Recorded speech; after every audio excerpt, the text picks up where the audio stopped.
Hey guys, welcome back to ഏജസ് vlogs. അപ്പോൾ ഇന്ന് നമ്മുടെ വെഡ്ഡിങ് പർച്ചേസ് വ്ളോഗാണ് കേട്ടോ. അപ്പോൾ ഞാൻ നേരത്തെ പറഞ്ഞിരുന്നു സാരി നമ്മൾ കസവ് കേന്ദ്ര കാലിക്കറ്റ് നിന്നാണ് എടുത്തിട്ടുണ്ടായത്. അപ്പോൾ സൗരൻ്റെ റിലേറ്റീവ്സും എൻ്റെ റിലേറ്റീവ്സും എത്തി. അങ്ങനെ നമ്മൾ ബ്രൈഡൽ ലോഞ്ചിലോട്ട് പോയി. അപ്പോൾ എൻ്റെ മനസ്സിലൊരു ധാരണ ഉണ്ടായിരുന്നു കേട്ടോ, ലൈക്ക് ഇങ്ങനെ ഒരു ക്രീം സാരി, കുറച്ച് വർക്കൊക്കെ ഉള്ളത്, പിന്നെ ബോർഡർ നല്ല തിക്കായിട്ട് റെഡ് ഓർ മെറൂൺ. എന്നിട്ട് ആ ബോർഡർ എനിക്ക് ആ കസവ് മാത്രമാണ് സ്ലീവിൽ വരേണ്ടതുള്ളൂ. പിന്നെ ഒരു പച്ച ബോർഡർ പോലെ വേണമെന്നുണ്ടായിരുന്നു. അതേപോലത്തെ സാരി എനിക്ക് കിട്ടിയിട്ടോ. അപ്പോൾ ഞാൻ ഭയങ്കര ഹാപ്പി ആയിരുന്നു. പിന്നെ നമ്മളൊരു 2-3 സാരി കൂടി ട്രൈ ചെയ്തു. പക്ഷേ ഞാൻ എൻ്റെ മനസ്സിൽ ഉദ്ദേശിച്ച പോലത്തെ അതേ സാരി കിട്ടിയപ്പോൾ ഞാൻ അത് തന്നെ എടുത്തു കേട്ടോ. അപ്പം കറക്റ്റ് എൻ്റെ ഡ്രീം സാരി തന്നെ എനിക്ക് അവിടെ നിന്ന് കിട്ടി. പിന്നെ നിങ്ങളിപ്പോൾ ആലോചിക്കണോ, ഇതെന്ത് എൻ്റെ മുഖത്തൊരു സന്തോഷമില്ലല്ലോ വെഡ്ഡിങ് പർച്ചേസ് ആയിട്ട്. വേറെ ഒന്നല്ല, എൻ്റെ അച്ചാച്ചൻ പോയിട്ട് കുറച്ചേ ആയിട്ടുണ്ടായിരുന്നുള്ളൂ.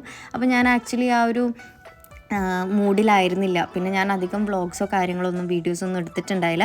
അപ്പോൾ ഇതാണ് ഞാനെടുത്ത സാരി കേട്ടോ. നിങ്ങൾ ഓൾറെഡി കല്യാണ ഫോട്ടോസ് കണ്ടിട്ടുണ്ടെങ്കിൽ നിങ്ങൾക്ക് അറിയാം, ഇതാണ് ഞാനെടുത്ത സാരി. പിന്നെ അത് കഴിഞ്ഞ് നമ്മൾ അവിടുന്ന് കുറച്ച് ലെഹങ്കാസ് ട്രൈ ചെയ്തു. നല്ല പ്രിട്ടി ലെഹങ്കാസ് ഉണ്ടായിരുന്നു കേട്ടോ. പക്ഷെ അതും എൻ്റെ മനസ്സിൽ എനിക്കൊരു മെർമെയ്ഡ് ടൈപ്പ് ലെഹങ്ക വേണമെന്നായിരുന്നു. അപ്പോൾ ഇതെനിക്ക് ഇഷ്ടമായെങ്കിൽ പോലും ഞാൻ ആകെ കൺഫ്യൂസ്ഡ് ആയിട്ടാണ് നിന്നിരുന്നത്, ഇത് എടുക്കണോ വേണ്ടോ. കാരണം എനിക്ക് എൻ്റെ ബ്ലൗസ് ഭയങ്കര ഇഷ്ടമായിട്ടോ. അപ്പോൾ അതാ നമ്മളങ്ങനെ ഡിസ്കസ് ചെയ്ത സൗര പറഞ്ഞു, ഇതിൽ അത്ര വെറൈറ്റി ഇല്ല, അപ്പോൾ നമുക്ക് വെറൈറ്റി പിടിച്ചാലോ എന്ന് പറഞ്ഞിട്ട് നമ്മൾ ഈ ലെഹങ്ക എടുത്തില്ല. നമുക്കത് ഭയങ്കര ഇഷ്ടമായി, പക്ഷെ നമ്മളത് എടുത്തില്ല. പിന്നെ അത് കഴിഞ്ഞ് നമ്മൾ കൊളൂസിലാണ് ബ്ലൗസ് അടിക്കാൻ വേണ്ടി കൊടുത്തത്. നല്ല പെർഫെക്റ്റ് ആയിട്ട് സ്റ്റിച്ച് ചെയ്ത് തന്നു കേട്ടോ. ഗുരുവായൂർ കൊളൂസാണ്. പിന്നെ നമ്മൾ റിസപ്ഷൻ ഡ്രസ്സ് എടുക്കാൻ വേണ്ടി ഞാനും സൗരവും ലേഡീസ് പ്ലാന്റിലോട്ട് പോയി. അപ്പോൾ അങ്ങനെ കുറേ ഡ്രസ്സസ് നമ്മൾ ട്രൈ ചെയ്യണം. അപ്പോഴും ഞാൻ ടെൻസ്ഡ് ആൻഡ് കൺഫ്യൂസ്ഡ് ആണ്. കാരണം ലെഹങ്ക എടുക്കണോ അതോ ഞാൻ എക്സ്പെരിമെൻറ്റ് ചെയ്ത് കഴിഞ്ഞാൽ അത് ഫ്ലോപ്പായി പോകുമോ എന്നൊക്കെയുള്ളൊരു ഡൗട്ട് ഉണ്ടായി. പക്ഷേ നൗഷാദ് സർ, ലേഡീസ് പ്ലാന്റിലെ നൗഷാദ് സറും ഐഷു എനിക്കൊക്കെ ഇങ്ങനെ സെറ്റാക്കി തന്നു. ഇങ്ങനെ വെച്ച് കാണിച്ചു തന്നു, നല്ല ഭംഗി ഉണ്ടാവും എന്ന് പറഞ്ഞു. അങ്ങനെ നമ്മൾ ലേഡീസ് പ്ലാന്റിൽ നിന്ന് അത് സ്റ്റിച്ച് ചെയ്യാൻ കൊടുത്തു.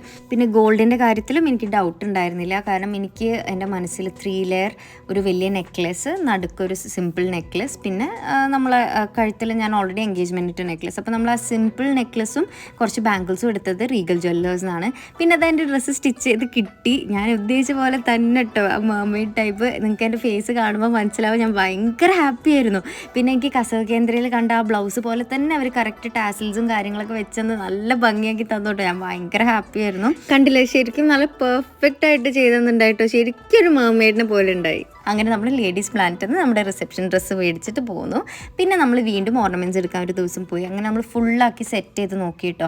നമ്മൾ 2 രീതിയിലാണ് സെറ്റ് ചെയ്തത്. ഇത് ശരിക്കും കൺഫ്യൂഷനായിരുന്നു കേട്ടോ. ഇങ്ങനെ ഇടയ്ക്ക് 2 ലെയർ എടുക്കണോ, ലാസ്റ്റ് ലോങ് ചെയിൻ ഇട്ട് ഇടയ്ക്ക് 2 ലെയർ എടുക്കണോ, അതോ 3 ലെയർ തന്നെ എടുക്കണോ എന്നുള്ളൊരു കൺഫ്യൂഷനിലായിരുന്നു. പക്ഷേ ആ 3 ലെയറും അതുപോലെ ഈ സിമ്പിൾ ആ നെക്ലസ് ഇട്ട് നോക്കിയപ്പോൾ നമുക്ക് വേറൊരു കൺഫ്യൂഷൻ ഉണ്ടായിരുന്നില്ല. ഇതെടുക്കാമെന്ന് തന്നെ നമ്മൾ ഉറപ്പിച്ചു കേട്ടോ. അപ്പോൾ നഗാസാണ് ഞാൻ പ്രിഫർ ചെയ്തത്. എൻ്റെ ബാംഗിൾസും അങ്ങനെ തന്നെ ആയിരുന്നു, നഗാസ് ആയിരുന്നു. ഇത് നമ്മൾ ഈ നെക്ലസ്, ലാസ്റ്റ് നെക്ലസ് എടുത്തത് നമ്മൾ ഇസ ഗോൾഡിൽ നിന്നാണ്. എനിക്കെപ്പോഴും പണ്ട് തൊട്ടേ ട്രഡീഷണൽ ലുക്ക് വേണം തന്നെയായിരുന്നു കേട്ടോ. അപ്പോൾ അതാണ് ഞാൻ ആ ഒരു നഗാസ് ടെമ്പിൾ വർക്ക് ടൈപ്പ് ജ്വല്ലറിക്ക് എടുത്തത്. അപ്പോൾ ഇനി നമ്മുടെ ഫുൾ ഔട്ട്ഫിറ്റും കാര്യങ്ങളൊക്കെ വെഡ്ഡിങ് വ്ളോഗിൽ കാണാം കേട്ടോ.